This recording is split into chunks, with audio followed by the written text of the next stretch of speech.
समाजावर तंत्रज्ञानाचा प्रभाव. मराठी निबंध. आधुनिक युग हे तंत्रज्ञानाचे युग आहे. मानवी इतिहासात असे काळ कधीही झाले नाही की इतक्या कमी कालावधीत मानवाच्या जीवनशैलीत इतके मूलगामी बदल झाले आहेत. तंत्रज्ञानाने मानवी जीवनाला एक नवीन दिशा दिली आहे. संगणक, इंटरनेट, स्मार्टफोन यासारख्या तंत्रज्ञानामुळे जग खूप लहान झाले आहे आणि माहिती आता सर्वांच्या पोहोचीत झाली आहे. पण प्रत्येक नाण्याच्या दोन बाजू असतात. तसंच तंत्रज्ञानाच्या प्रगतीचे सकारात्मक आणि नकारात्मक असे दोन्ही प्रकारचे परिणाम समाजावर झालेले आहेत. हे एक अतिशय सक्तीचे साधन आहे ज्याचा वापर समाजाच्या विकासासाठी किंवा नशासाठी होऊ शकतो. तंत्रज्ञानाचे सकारात्मक प्रभाव. तंत्रज्ञानामुळे मानवी जीवन सुलभ, वेगवान आणि कार्यक्षम झाले आहे. संपर्क, संवाद. तंत्रज्ञानाने जगातील अंतरे पुसून टाकली आहेत. Mobile phone, video call, social media यामुळे दूर देशात असलेल्या नातेवाईकांशी झटपट संपर्क साधता येतो. संदेश पाठवण्यासाठी आठवडे वाट पाहण्याची गरज राहिलेली नाही. शिक्षण क्रांती. शिक्षण क्षेत्रात तंत्रज्ञानाने मोठी क्रांती घडवून आणली आहे. ऑनलाईन शिक्षण, डिजिटल लायब्ररी, शैक्षणिक ॲप्स, यूट्यूब व्हिडिओज यामुळे ज्ञान प्राप्त करणे सर्वांसाठी सुलभ झाले आहे. गावठाणीतील एक मुलगी देखील जगातील उत्तम शिक्षकाकडून शिकू शकते. वैद्यकीय शास्त्रात प्रगती. वैद्यकीय शास्त्रात झालेली प्रगती मानवजातीसाठी वरदानासमान आहे. अत्याधुनिक यंत्रसामुग्रीद्वारे गंभीर आजारांचे निदान लवकर होते. लसीकरण आणि जन्मजात आजारावर मात करणे शक्य झाले आहे. टेलिमेडिसिन सारख्या सेवेद्वारे दूरगामी भागातील रुग्णांना उत्तम वैद्यकीय सल्ला मिळू शकतो. बँकिंगच्या बाबतीत पाहूया. पूर्वी बँकेत जाऊन रांगेत उभे राहून व्यवहार करावे लागत.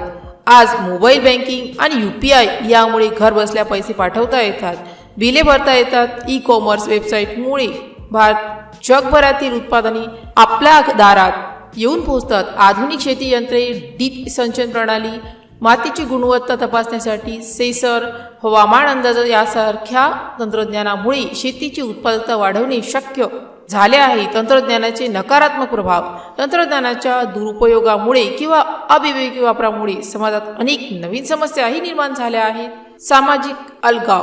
एका बाजूला तंत्रज्ञानाने लोक जोडले आहे तर दुसऱ्या बाजूला ते समाजातून कापले जात आहे. लोक स्मार्टफोनच्या स्क्रीनमध्ये इतके रममाण होतात की आजूबाजूच्या लोकांकडे, घटिका प्रसंगाकडे दुर्लक्ष होते. कुटुंबातील सभासद एकत्र बसूनही एकमेकाशी बोलत नाही. प्रत्येक जण आपापल्या डिजिटल जगात गढून गेला असतो. मानसिक आरोग्यावर परिणाम. सोशल मीडिया चुकीची आदर्श प्रतिमा पटवून देण्यात येते ज्यामुळे तरुण पिढीत स्वतःबद्दल अपुरेपणा, चिंता आणि नैराश्य यासारखे प्रश्न निर्माण झाले आहेत. सतत ऑनलाईन राहण्याचा तणाव, सायबर बुलिंग यामुळे मानसिक आरोग्य बिघडते. गोपनीयतेचा धोका. आपण कोणतेही ॲप्स वापरतो, कुठे जातो, काय खरेदी करतो, कोणाशी चॅट करतो या सर्व माहितीचा साठा कंपन्यांकडे होत असतो. या डेटाचा गैरवापर होऊ शकतो. हॅकिंग आणि डेटा ब्रीचमुळे व्यक्तिगत माहिती धोक्यात येऊ शकते. बेरोजगारीचा भीतीदायक. कृत्रिम बुद्धिमत्ता आणि ऑटोमेशनमुळे पारंपरिक नोकऱ्या संपुष्टात येत आहे. कारखान्यामध्ये यंत्रमानव मानवाऐवजी काम करू लागले आहेत ज्यामुळे भविष्यात रोजगाराचा मोठा संकट निर्माण होण्याची शक्यता आहे. सतत संगणक आणि मोबाईलचा वापर केल्याने डोळ्यावर ताण, मान आणि पाठदुखी, झोपेच्या समस्या यासारखे आजार होतात. शारीरिक क्रियाकल्पात खूपच कमी झाले आहे ज्यामुळे लठ्ठपणा आणि त्या संबंधित आजार वाढत आहे. तंत्रज्ञान हा एक साधन आहे. त्याचा स्वतःचा उद्देश नाही.